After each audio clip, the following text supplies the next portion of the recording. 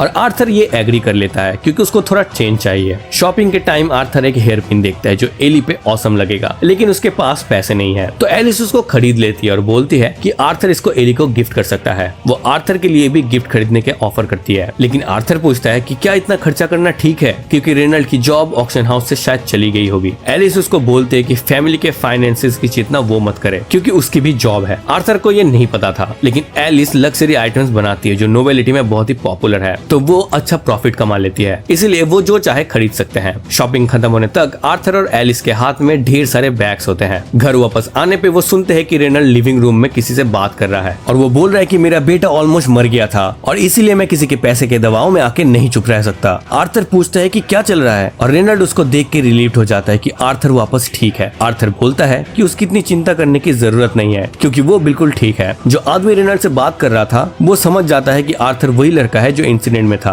तो वो उसको ज्वाइन करने को बोलता है। वो आर्थर और रेनल्ड को किंग की तरफ से एक बैग ऑफ गोल्ड देता है कल के माइनर इंसिडेंट के लिए अपोलॉजी के तौर पे। आर्थर सोचता है कि 2 नाइट्स और एक रॉयल मेज के अटैक को माइनर नहीं कह सकता, लेकिन वो पोलाइट बनता है और मैसेंजर को यहाँ आने के लिए थैंक यू बोलता है। मैसेंजर खुश होता है कि आर्थर इतना अंडरस्टैंडिंग है, तो उसको एश्योर करता है कि 2 गार्ड जो उस पर अटैक किए थे उनको फायर कर दिया गया है क्योंकि किंग कभी एक बच्चे को रिक्वेस्ट रिजेक्ट करने पे नहीं मारेगा। रेनॉल्ड को लगता है कि सिर्फ फायर करने उसके बेटे पे अटैक करने वाले नाइट्स के लिए काफी सजा नहीं है, लेकिन मैसेंजर पॉइंट आउट करता है कि आर्थर ने भी किंग से बदतमीजी की थी और किंग ने तो रेनल्ड की नेग्लिजेंस को भी माफ कर दिया है। रेनल्ड कुछ बोलने वाला होता है लेकिन आर्थर उसको रोकता है और बोलता है कि गुस्सा करने की जरूरत नहीं है क्योंकि उसकी ही गलती थी किंग से आउट ऑफ लाइन बात करना और वो बिना किसी मेजर इंजरी के निकल गया, तो उसको कोई प्रॉब्लम नहीं है। इंजरीज की बात पे आर्थर पूछता है कि सेबेस्टियन का क्या हुआ क्योंकि उसका लेग टूट गया था। मैसेंजर बताता है कि सेबेस्टियन को भी आर्थर पे अटैक करने के लिए फायर कर दिया गया है और वो अब हॉस्पिटल में ट्रीटमेंट ले रहा है। उसने इंसिस्ट किया कि आर्थर ने उसका लेग तोड़ा, लेकिन ये बात बहुत एब्सर्ड लगी क्योंकि किसी ने आर्थर को ऐसा करते नहीं देखा और सब उसको ही देख रहे थे। इंस्टेड किंग को लगता है कि सेबेस्टियन के स्पेल का एनर्जी बैकफायर हुआ और उसका लेग एक्सीडेंटली टूट गया। किंग को इस बात का बहुत दुख है, इसीलिए वो इतना फार जाके एपोलॉजी दे रहा है। मैसेंजर बोलता है कि आर्थर एक अच्छा लड़का है और उसमें इनेट टैलेंट है, लेकिन उसको वार्न करता है कि पावर वाले लोगों से बात करते वक्त केयरफुल रहे, क्योंकि हर कोई किंग जैसा फॉरगिविंग नहीं होता। आर्थर और रेनल्ड एपोलॉजी एक्सेप्ट करते हैं और मैसेंजर के जाने के बाद रेनल्ड सारा हश मनी आर्थर को दे देता है। आर्थर पूछता है कि क्या वो श्योर है, लेकिन रेनल्ड बोलता है कि ये फेयर है, क्योंकि आर्थर ने ही डेंजर को फेस किया था और वैसे भी उसको फ्यूचर में कुछ करना है तो पैसे तो चाहिए ही होंगे। ये आर्थर के लिए एक बहुत हम्बलिंग एक्सपीरियंस था। पास्ट लाइफ में वो किंग था, लेकिन यहाँ वो अभी भी एक बच्चा है। उसको पॉलिटिकल पावर के काउंटर का तरीका चाहिए, तो उसको अपना पॉलिटिकल पावर एक्वायर करना होगा। इसके लिए नेक्स्ट मॉर्निंग वो गुड्सकी से मिलता है, जो मैजिक एकेडमी का डीन है। दिन हम देखते हैं आर्थर को गुड्सकी के साथ। गुड्सकी है साइरस एकेडमी का डीन और उसका स्टेटस इतना हाई है कि उसकी पावर और नाम फार एंड वाइड तक स्प्रेड है। बहुत कम लोग उसे ऐसे डायरेक्टली मिल पाते हैं। गुड्सकी ने विंसेंट से आर्थर के बारे में काफी अच्छी बातें सुनी है, लेकिन वो रूमर्स पर ब्लाइंडली बिलीव नहीं करती। सो वो डिसाइड करती है कि आर्थर का टेस्ट लेगी टू सी क्या वो रियली इतना कैपेबल है। पहले गुड्सकी अपनी इमेंस मैजिकल पावर से आर्थर को इंटिमिडेट करने की कोशिश करती है, लेकिन आर्थर बिल्कुल अनफेज्ड रहता है। वो एडमिट करता है कि गुड्सकी की पावर सच में फ्राइटनिंग है और ये तो एक्सपेक्टेड ही था, क्योंकि you are facing the person जो इस कंट्री में highest form of magic possess करती है। आर्थर प्लान करता है कि वो गुड्सकी को दिखाएगा व्हाट इज कैपेबल ऑफ और वो प्रूव करेगा कि विंसेंट ने उसके एबिलिटीज को लेकर कुछ भी एग्जैजरेट करके नहीं बोला। आर्थर पहले अपने आप को आसपास के विंड मैजिक से सराउंड करता है और साथ ही साथ अर्थ मैजिक यूज करता है to pick up the rocks, और फिर वो विंड का यूज करके रॉक्स की स्पीड को बूस्ट करता है और उन्हें गुड्सकी की तरफ थ्रो करता है, लेकिन गुड्सकी इजीली एक हाथ से उसके अटैक को ब्लॉक कर देती है। आर्थर फिर सेवरल कुनाई मैनिफेस्ट करता है गुड्सकी के पीछे, लेकिन before any of them could hit her, वो विंड मैजिक यूज करके सबको उड़ा देती है। आर्थर शॉक्ड है कि गुड्सकी इतनी इजीली उसके सारे अटैक्स हैंडल कर रही है। वो थोड़ा इम्पेशेंट हो जाता है और अपने फिस्ट के साथ चार्ज करता है, लेकिन पंचिंग रेंज में पहुंचने के पहले ही गुड्सकी एक वॉल ऑफ विंड से उसको ब्लो अवे कर देती है। आर्थर ग्राउंड पे गिर जाता है और ये क्लियर हो जाता है कि अभी के स्टेट में उसका गुड्सकी को डिफीट करने का कोई भी चांस नहीं है। लेकिन ये डुएल हारने के बावजूद गुड्सकी आर्थर के परफॉर्मेंस से डिसअपॉइंटेड नहीं है। वो उसे बोलती है कि ही इज वेरी टैलेंटेड, पर उसका एक प्रॉब्लम है कि वो अपने एबिलिटी को ओवर एस्टिमेट करता है। इसीलिए उसने सोचा था कि वो गुड्सकी को ओवरवेम कर सकता है। अब जस्ट टू डेमोन्स्ट्रेट कि वो कितना पावरफुल है, गुड्सकी बोलती है कि आर्थर का फाइनल टेस्ट ये होगा कि क्या वो उसके नेक्स्ट अटैक के बाद खुद को कॉन्शियस रख सकता है या नहीं। गुड्सकी दोनों हाथ ऊपर उठाती है और आर्थर की डायरेक्शन में एक wave of sound magic unleash करती है। ये वेव इतनी स्ट्रॉन्ग है कि नियर बाय रॉक शैटर हो जाते हैं और आर्थर के ईयर ड्रम्स भी ऑलमोस्ट ब्रेक हो जाते हैं, पर आर्थर खुद को संभाल के रखता है और गुड्सकी का अटैक खत्म होने तक टस से मस नहीं होता। गुड्सकी सुपर इंप्रेस्ड होती है आर्थर के रेजिलियंस को देख के। उसका मन करता है कि वो आर्थर को अपने विंग के नीचे ले एज अ स्टूडेंट, पर आर्थर के पास कुछ कंडीशंस है जो वो पहले क्लियर करना चाहता है। वो गुड्सकी को बोलता है कि वो उसके पास सिर्फ इसीलिए आया है क्योंकि उसके पास पावर और इन्फ्लुएंस है जो उसे चाहिए। ये सब उसकी फैमिली और फ्रेंड्स को प्रोटेक्ट करने के लिए है। आर्थर कहता है कि अगर गुड्सकी प्रॉमिस करे कि उसकी फैमिली को सेफ रखेगी तभी वो साइरस एकेडमी में एनरोल करेगा और उसे अपना मेंटोर एक्सेप्ट करेगा। गुड्सकी थोड़ी शॉक्ड है आर्थर के ऑडासिटी को देख के, क्योंकि ये डील टोटली वन साइडेड लगता है, पर आर्थर बिलीव करता है कि वो इसका वर्दी है और गुड्सकी भी इसे डिनाई नहीं कर सकती, क्योंकि आर्थर के जैसे टैलेंटेड स्टूडेंट्स बहुत ही रेयर होते हैं। गुड्सकी ऑलमोस्ट एग्री करने वाली होती है, पर आर्थर एक और कंडीशन रखता है। वो बोलता है कि वो तभी एनरोल करेगा जब वो ऑफिशियल एज रिक्वायरमेंट तक पहुंच जाएगा, क्योंकि वो अपने एज के लोगों के साथ रहना चाहता है। लेकिन गुड्सकी पूछती है क्यों? इससे तुम्हारा एनरोलमेंट 3 साल तक डिले हो जाएगा। आर्थर एक्सप्लेन करते कि वो अपने लाइफ को उसके फुलेस्ट में जीना चाहता है और इसके लिए वो एडवेंचरर बनने का प्लान बना रहा है और पूरे डेकन कॉन्टिनेंट में ट्रैवल करना चाहता है। गुड्सकी समझ जाते हैं कि आर्थर का डिसीजन पक्का है, तो उसे कन्विंस करना इम्पॉसिबल है। गुड्सकी पूछते हैं कि क्या आर्थर ने अपने फैमिली को इस डिसीजन के बारे में बताया है। आर्थर बोलता है कि उसे अभी घर जाके पेरेंट्स से बात करनी है। गुड्सकी कहते हैं कि अगर वो अपने पेरेंट्स को कन्विंस कर लेता है तो वो उसकी सारी कंडीशन एक्सेप्ट कर लेगी। जब आर्थर घर वापस आता है और अपने पेरेंट्स को बताता है कि वो एडवेंचरर बनना चाहता है, एलिस इमीडिएटली बोलती है कि वो इसके परमिशन नहीं देगी। रेनल्ड उसे रिक्वेस्ट करता है कि एटलीस्ट आर्थर की बात सुन ले, पर एलिस बिल्कुल भी नहीं मानती, क्योंकि आर्थर बहुत सालों बाद घर वापस आया है और वो उसे दोबारा दूर नहीं भेजना चाहती। रेनल्ड सब कुछ शॉर्ट करने की कोशिश करता है और पूछता है कि अगर आर्थर के साथ एक गार्जियन हो जब वो एडवेंचर्स पे जाए तो क्या एलिस को थोड़ी रिलीफ मिलेगी, पर एलिस फिर भी कंप्रोमाइज नहीं करता। तब आर्थर बोलता है कि वो इस बार इतने लंबे टाइम के लिए नहीं जाएगा, वो बस एडवेंचर्स पर जाएगा और हर कुछ मंथ्स में घर वापस आके उन्हें मिल लेगा। ये सुन के एलिस थोड़ी काम होती है। वैसे भी आर्थर इमीडिएटली एडवेंचर पे नहीं जाने वाला। वो बोलता है कि वो 1-2 महीने बाद घर से निकलेगा, क्योंकि वो अभी थोड़ी टाइम अपने लाइफ एंजॉय करना चाहता है, पर साथ ही साथ वो डेकन कॉन्टिनेंट को एक्सप्लोर भी करना चाहता है, क्योंकि उसे अभी भी काफी चीजें समझ नहीं आई है। प्लस अगर वो यहाँ रुकेगा सोएगा और अकेला ट्रेन करेगा तो बोरिंग भी हो जाएगा। वो अपने स्किल्स को रियल वर्ल्ड सिनेरियोज में टेस्ट करना चाहता है। अब एलिस को आर्थर के एडवेंचरिंग के आइडिया से इतना अपोजिशन नहीं है, पर वो अभी भी वरीड है। वो आर्थर से प्रॉमिस मांगते हैं कि वो उसे कोई सीक्रेट्स नहीं रखेगा। आर्थर प्रॉमिस करते हैं कि वो कम्प्लीटली ऑनेस्ट रहेगा एलिस के साथ, पर वो जानता है कि काफी चीजें हैं जो उसे अपने फैमिली से छुपानी पड़ेगी। Moving on to the topic, Reynold को लगता है कि आर्थर के लिए एक गार्जियन रखना गुड आइडिया है, क्योंकि एडवेंचरिंग का बिजनेस काफी डेंजरस हो सकता है। सो वो अपने फ्रेंड से पूछता है कि क्या कोई इस रोल को फिल कर सकता है। अनफॉर्चुनेटली वो ज्यादा पेमेंट ऑफर नहीं कर सकता, पर वो प्रॉमिस करता है कि वो किसी तरह से रीपे जरूर करेगा। लेकिन ट्विन हॉर्न्स के मेंबर बोलते हैं कि मनी की टेंशन लेने की जरूरत नहीं है, क्योंकि हम सब फ्रेंड्स हैं और वो खुशी से आर्थर के लिए थोड़ा टाइम सैक्रिफाइस कर देंगे। पर एडम बोलते हैं कि वो ये जॉब नहीं कर सकता, उसको बेबी सिटिंग जॉब से नफरत है और उसे डर है कि कहीं वो और आर्थर के बीच फाइट न हो जाए और आर्थर उसे सोते वक्त मार न डाले। बाकी लोग भी एग्री करते हैं कि एडम इतना एनोइंग है कि आर्थर शायद सच में उसे मारने का सोच ले। तभी जैस्मिन हाथ उठाती है और बोलती है कि वो ये जॉब ले लेगी। ये सुन के सब शॉक हो जाते हैं, क्योंकि सबको पता है कि जैस्मिन को प्रोटेक्शन जॉब्स एडम से भी ज्यादा नफरत है। पर जैस्मिन कहती है कि अगर ये आर्थर के लिए है तो वो रेडी है। रेनल ग्रेटफुल है कि उसने वॉलंटियर किया और मैटर सेटल हो जाता है। जैस्मिन एक ऑगमेंटर है जस्ट लाइक आर्थर, और वो रिसेंटली लाइट ऑरेंज स्टेज तक पहुंच चुकी है। प्लस वो आर्थर के साथ भी काफी अच्छी बॉन्ड रखती है, तो ये प्रोटेक्शन जॉब के लिए परफेक्ट है। अब जब गार्जियन का फैसला हो गया है, आर्थर रेनल से पूछता है कि क्या वो ऑक्शन हाउस जा सकता है, क्योंकि उसे एक शॉट पिक करना है। रेनल को कोई प्रॉब्लम नहीं है, तो वो विंसेंट से रिक्वेस्ट डाल देता है। अगले दिन आर्थर विंसेंट से मिलता है और बताता है कि उसे एडवेंचर एडमिशन टेस्ट के लिए एक शॉट चाहिए। विंसेंट बोलता है कि वो जितना चाहे उतना इन्वेंटरी में देख सकता है। विंसेंट के पास इतने सारे शॉट्स है कि आर्थर को उन्हें शॉट करने में काफी टाइम लग जाता है। डिनर टाइम तक भी आर्थर वापस नहीं आता, तो एलिस वरीड होने लगती है।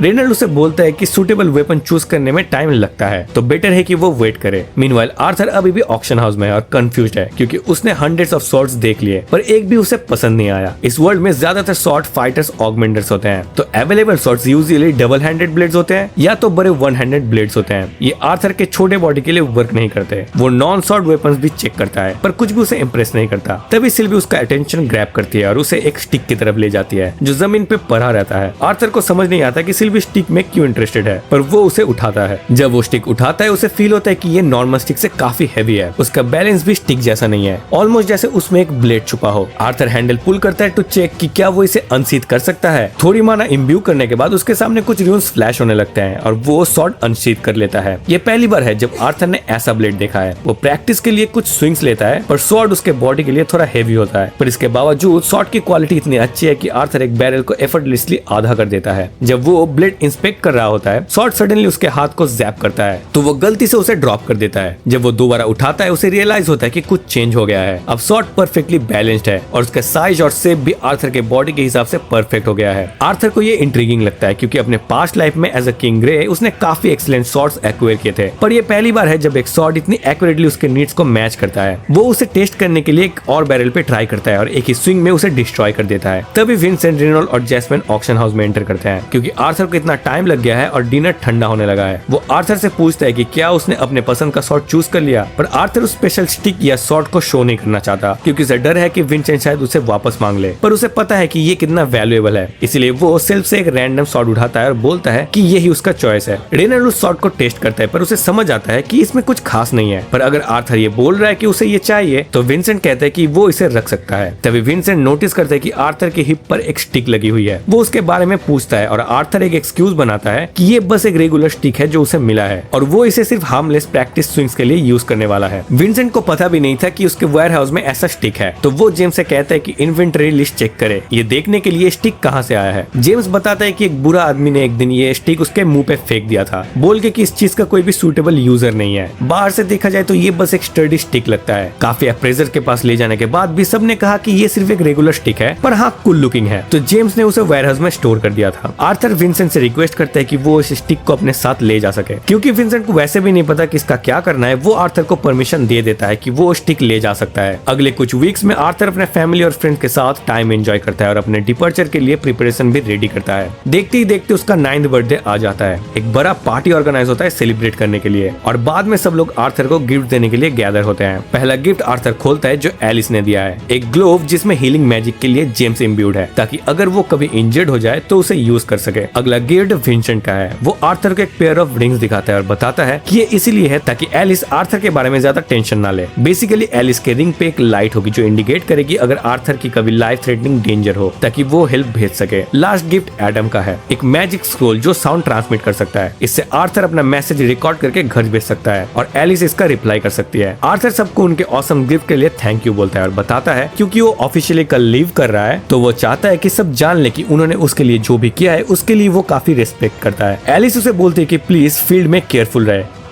क्योंकि उसे कोई परवाह नहीं है कि वो हाई रैंक बन जाए या ना बने, बस वो चाहती है कि वो सिर्फ घर वापस आए। उस रात आर्थर अपना सारा गियर पैक करता है। वो थोड़ा सैड फील करता है कि इतनी जल्दी अपने फैमिली को छोड़ के वो जा रहा है, पर वो डिटरमाइंड भी है कि वो स्ट्रॉन्ग बने ताकि वो कभी अपने फैमिली को खो ना पाए, और इसके लिए उसे न्यू एक्सपीरियंसेस चाहिए और पावर गेन करनी है। सारा गियर रेडी करने के बाद वो नीचे जाता है जहाँ उसका फैमिली फाइनल गुड बाइज के लिए उसका वेट कर रहा है। रेनल्ड उसे रिमाइंड कराता है कि वो बहुत ही ज्यादा स्ट्रॉन्ग है, पर अपने एबिलिटीज को ओवर एस्टिमेट नहीं करना चाहिए वरना वो बहुत ही ज्यादा ट्रबल में पड़ सकता है। पर वो ये भी बोलता है कि जब आर्थर एडवेंचरिंग पे होगा वो सब उसके लिए रूट करेंगे। देन हम देखते हैं जैस्मिन और आर्थर को जो एक एडवेंचरिंग गिल्ड में है। जैस्मिन आर्थर को रिसेप्शन पे ले जाती है और कहती है कि हमें इस बंदे का रैंक एसेस करना है। अगले सीन में वो दोनों अब एक रूम में भेजे जाते हैं। आर्थर एक्सप्लेन करता है कि वो अपना आइडेंटिटी हिडन रखना चाहता है क्योंकि वो नहीं चाहता कि उसकी फैमिली रॉयल फैमिली के साथ किसी भी तरह इन्वॉल्व हो। रिसेप्शनिस्ट उन्हें एक और पर्सन के पास ले जाती है और उसे बोलती है कि मैं यहाँ ए क्लास एडवेंचरर जैस्मिन के साथ आई हूँ और हमें इनके कंपेनियन का रैंक एसेस करना है। वो बंदा कहता है nice to meet you all. वो बताता है कि वो इस एडवेंचरिंग गिल्ड का चीफ है और उसका नाम है कैस्पियन ब्लेडहर्ट। कैस्पियन कहता है कि प्रैक्टिकल एग्जाम से पहले एक रिटन एग्जाम भी होता है और माना कोर भी चेक किया जाता है, पर जब जैस्मिन इस बंदे को रिकमेंड कर रही है तो उन्हें ये सब करने की जरूरत नहीं है। ये बोलने के बाद कैस्पियन जैस्मिन से कहता है कि तुम्हारे फादर कुछ दिन पहले यहाँ आए थे। ये सुन के जैस्मिन थोड़ा गुस्सा हो जाती है। फिर कैस्पियन आर्थर से पूछता है कि रजिस्ट्रेशन के लिए हमें तुम्हारा ट्रू आइडेंटिटी नहीं चाहिए, लेकिन तुम्हें क्या नाम से बुलाओ ये तो बताओ। आर्थर बोलता है you can call me note. Caspian agree कर लेता है और दोनों हैंडशेक करते हैं। हैंडशेक के दौरान आर्थर रियलाइज करते हैं कि कैस्पियन काफी पावरफुल है। कैस्पियन बोलता है कि तुमसे मिलके अच्छा लगा, अब चलो एग्जाम हॉल की तरफ। जब वो एग्जाम हॉल की तरफ जा रहे होते हैं आर्थर जैस्मिन से पूछता है तुम कैस्पियन को जानती हो? जैस्मिन जवाब देती है हाँ एक रीजन से जानती हूँ, क्योंकि मेरे फादर के एडवेंचर्स गिल्ड के साथ कनेक्शन अच्छे हैं। तभी सिल्वी सडनली बाहर आती है और उसे देख के जैस्मिन कहती है तुम्हारा पार्टनर थोड़ा डिफरेंट लग रहा है। आर्थर बोलता है मैंने देखा है कि सिल्वी अपना अपीयरेंस चेंज कर सकती है। एग्जाम हॉल में एक लड़की अपने पावर इंस्ट्रक्टर को दिखा रही होती है। वो लड़की एक पावरफुल अटैक लॉन्च करती है लेकिन इंस्ट्रक्टर उसे इजीली ब्लॉक कर देता है। फिर वो लड़की दोबारा अटैक करती है पर इंस्ट्रक्टर सडनली उसके पीछे अपीयर हो जाता है और उसे डिफीट कर देता है। इंस्ट्रक्टर बोलता है तुम्हारा माना और इनकंटेशन स्पीड काफी अच्छा है पर तुम्हारी डिफेंस वीक है। ये बोल के वो उसे कहता है डायना तुम्हारा रैंक सी है। ये देख के जैस्मिन भी इंप्रेस हो जाती है और कहती है कितनी छोटी उम्र में सी क्लास कॉन्जरर बनना बहुत ही बड़ी बात है। इसके बाद एक लड़का जिसका नाम है एलिया नाइट उसे बुलाया जाता है। तभी एक इंस्ट्रक्टर सडनली बोलता है कि एलिया को डायरेक्टली बी क्लास एडवेंचरर बना दिया गया है। ये सुन के सब शॉक हो जाते हैं कि बिना एग्जाम दिए कोई बी क्लास एडवेंचरर कैसे बन सकता है। आर्थर को भी समझ नहीं आता कि ये क्या हो रहा है। देन अगले कंटेस्टेंट को बुलाया जाता है जिसका नाम है लूकस। लूकस बड़ा एरोगेंट है। वो बोलता है क्या मैं एग्जाम स्किप नहीं कर सकता और डायरेक्ट किसी क्लास में ज्वाइन कर सकता हूँ? इससे मेरा टाइम बचेगा। ये सुन के इंस्ट्रक्टर उसे बोलता है तुम्हारा नाम लूकस है, तुम 11 साल के हो और तुम एक कॉन्जरर हो, तुम्हारी स्पेशलिटी फायर है और तुम लाइट ऑरेंज स्टेज पे हो। ये सुन के जैस्मिन भी सरप्राइज हो जाती है और कहती है कि इतनी छोटी उम्र में लाइट ऑरेंज स्टेज तक पहुंचना बहुत ही बड़ी बात है। तभी आर्थर लूकस का कान देखता है और समझ जाता है कि ये एल्फ ईयर्स है। मैच शुरू होता है जहां लूकस डायरेक्टली अपना एक फायर से बना गार्जियन को समन करता है और उससे डायरेक्ट अटैक करता है, लेकिन इंस्ट्रक्टर अर्थ मैजिक यूज करके उस फायर को डिस्ट्रॉय कर देता है। लूकस जल्दी से एक रॉक पे चढ़ जाता है और वहां से ढेर सारा फायर थ्रो करना शुरू कर देता है। इतना डेंजरस अटैक देख के आर्थर भी सरप्राइज हो जाता है और बोलता है कि लूकस इसे कंट्रोल भी कर पाएगा। इंस्ट्रक्टर सारे अटैक्स ब्लॉक कर रहा होता है लेकिन लूकस का अटैक अब कंट्रोल से बाहर हो जाता है क्योंकि वो इतना मेंटेन नहीं कर पा रहा था। इंस्ट्रक्टर को अपने पावर यूज करनी पड़ती है ताकि अटैक कंट्रोल में आए। लूकस हार जाता है लेकिन इंस्ट्रक्टर उसके तारीफ करता है और बोलता है तुमने काफी अच्छा किया, तुम्हारे माना के कैपेसिटी से क्लियर है कि तुमने पोटेंशियल है। इंस्ट्रक्टर अभी बात ही कर रहा होता है पर तभी लूकस गुस्से में उस पर अटैक कर देता है। आर्थर जल्दी से अपने स्वॉर्ड लूकस की तरफ फेंकता है और इंस्ट्रक्टर को बचा लेता है। ये देख के लूकस बहुत गुस्सा हो जाता है और बोलता है कि ये मैच काउंट नहीं होगा क्योंकि एक आउटसाइडर ने इंटरफेयर किया। दूसरा इंस्ट्रक्टर बोलता है ये मैच ऑलरेडी खत्म हो चुका है और तुमने जो स्नीक अटैक किया वो बिल्कुल एक्सेप्टेबल नहीं है। वो लूकस को ये भी बोलता है कि ये उसकी बड़ी वीकनेस है इसीलिए उसे बी रैंक दिया जा रहा है। लूकस इससे बहुत ही डिसअपॉइंटेड होता है और वहां से नहीं जाना चाहता है तो इंस्ट्रक्टर को उसे फोर्सफुली वहां से भगाना पड़ता है। दिन आता है अगले मैच का टाइम। जैस्मिन आर्थर को गुड लक विश करती है। आर्थर स्टेज पे आता है और दूसरा इंस्ट्रक्टर बोलता है कि आर्थर के बारे में फाइल में कोई भी इंफॉर्मेशन नहीं है। सब लोग आर्थर की ऑरा फील कर पा रहे होते हैं। तभी कैस्पियन वहाँ आता है और बाकी इंस्ट्रक्टर्स को बोलता है कि साइड हो जाओ, वो खुद आर्थर से फाइट करेगा। एक इंस्ट्रक्टर बोलता है पर आप तो डबल ए क्लास सॉर्सरर हैं, आप ऐसे एग्जाम्स एडमिनिस्टर नहीं कर सकते। कैस्पियन जवाब देता है, क्या तुम्हें मेरी स्किल पे ट्रस्ट नहीं है? वैसे भी मैं उसके गार्जियन को अच्छे से जानता हूँ, मुझे उसे फाइट करने दो। वो आर्थर से पूछता है कि क्या उसे कोई प्रॉब्लम है अगर वो उसे फाइट करे। आर्थर बोलता है नहीं। आर्थर अपने मन में सोचता है कि ये सबसे बड़े गिल्ड का चीफ है और वो भी डबल ए क्लास का, उससे फाइट करना इजी नहीं होगा। आर्थर इससे बहुत ही एक्साइटेड हो जाता है। दोनों का फाइट शुरू होता है लेकिन हमें फाइट नहीं दिखाया जाता और Arthur directly B class adventurer बन जाता है। बाद में इंस्ट्रक्टर कैस्पियन के पास आते हैं और बोलते हैं आज बहुत सारे लोग बी क्लास एडवेंचरर्स बने हैं जिनके बारे में हमने कभी भी नहीं सुना और ऊपर से वो सभी बच्चे हैं। कैस्पियन बोलता है, क्या तुम दोनों को याद है कि जायरस में 6 साल पहले क्या हुआ था? वो बोलते हैं कि आप उस इवेंट की बात कर रहे हैं जहाँ 3 रेसेस की यंग लोग आए थे। कैस्पियन कहता है, हाँ, किंगडम ने अनाउंस किया है कि अब एल्व्स और डुअर्व्स भी एडवेंचरर्स बन सकते हैं। ये सुन के ये लोग सरप्राइज हो जाते हैं और बोलते हैं, मतलब ये किड्स एल्व्स और डुअर्व्स थे?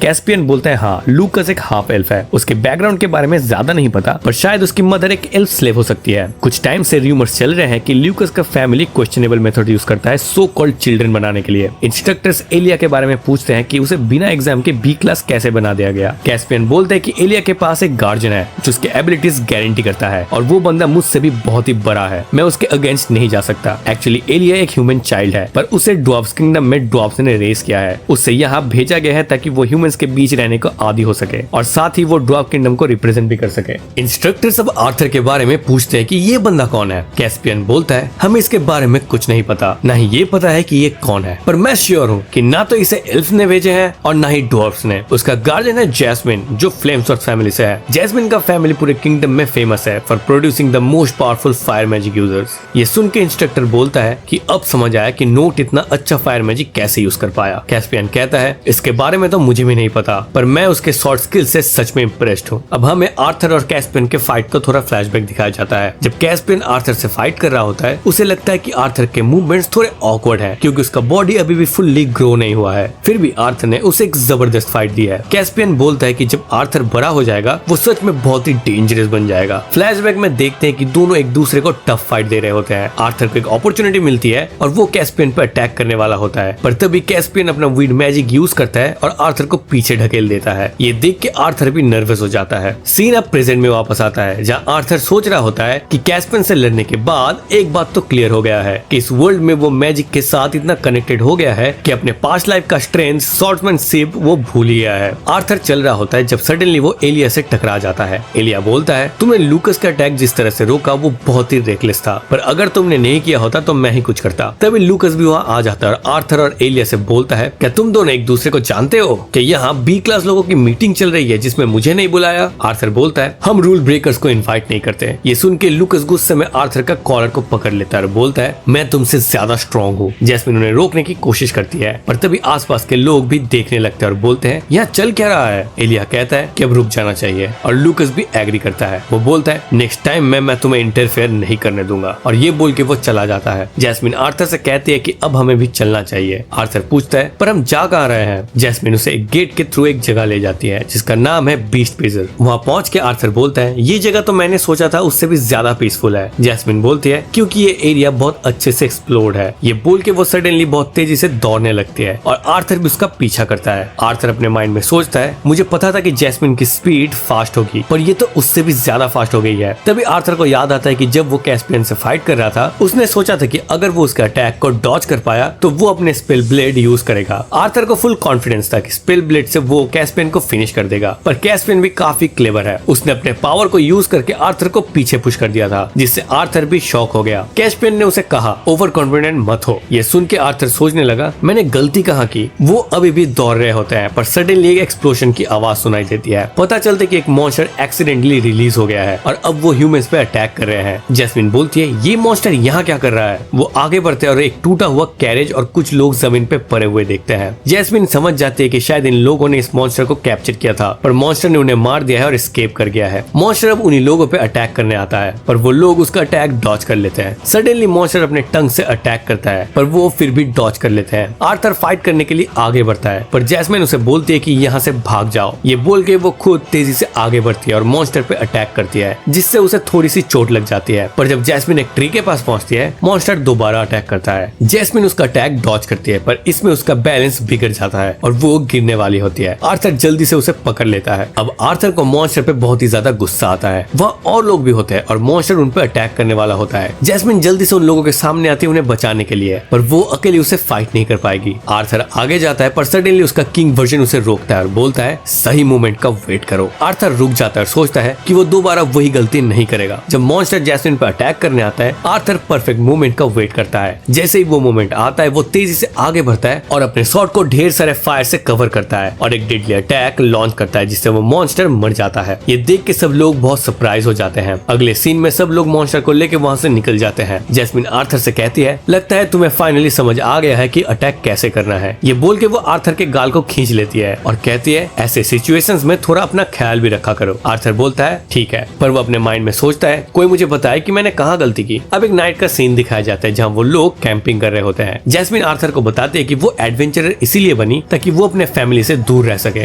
वो कहती है कि उसका फैमिली जनरेशन से पावरफुल सॉर्सरर्स प्रोड्यूस करता रहा है। जैस्मिन के फैमिली में हमेशा सिखाया जाता है कि fire is the strongest element. वो कहती है कि वो अपने फैमिली में पहली थी जिसका अवेकनिंग हुआ, इसलिए उसके पेरेंट्स को उस पर बहुत ही ज्यादा एक्सपेक्टेशन थी। पर जब उन्हें पता चला कि जैस्मिन में मैजिक का कोई टैलेंट नहीं है, तब से उन्होंने उसे फेलियर बुलाना शुरू कर दिया। ये सुन के आर्थर को भी गुस्सा आता है और वो बोलता है ये तो बिल्कुल गलत है। माना कोर्स के डिफरेंट पावर्स होते हैं तो ये एलिमेंट पे डिपेंड नहीं करता। आर्थर को ऐसे देखते हुए जैस्मिन बहुत हंसने लगती है और बोलती है पहली बार मैंने तुम्हारा ऐसा साइड देखा। ये सुन के आर्थर थोड़ा शाय हो जाता है और बैठ जाता है। वो सोचता है कि उसे गुस्सा इसलिए आया क्योंकि जैस्मिन उसे उसकी पास्ट लाइफ की याद दिलाती है जहाँ लोग उसे भी फेलियर बुलाया करते थे। जैस्मिन आर्थर को बताती है कि पहले उसके पार्टी के लोग उस पर बहुत गुस्सा होते थे जब वो आज की तरह फाइट करती थी। वो कहती है सॉरी, मुझे किसी के साथ कोऑपरेट करना नहीं आता। मेरी पार्टी के मेंबर्स ने मुझे सब कुछ सिखाया और उन्हें मिलने के बाद मैं इतना चेंज हो गई। अगले सीन में जैस्मिन वही सो जाती है। आर्थर उसके बातों को याद करता है और बोलता है क्या मैं भी चेंज हो पाऊंगा?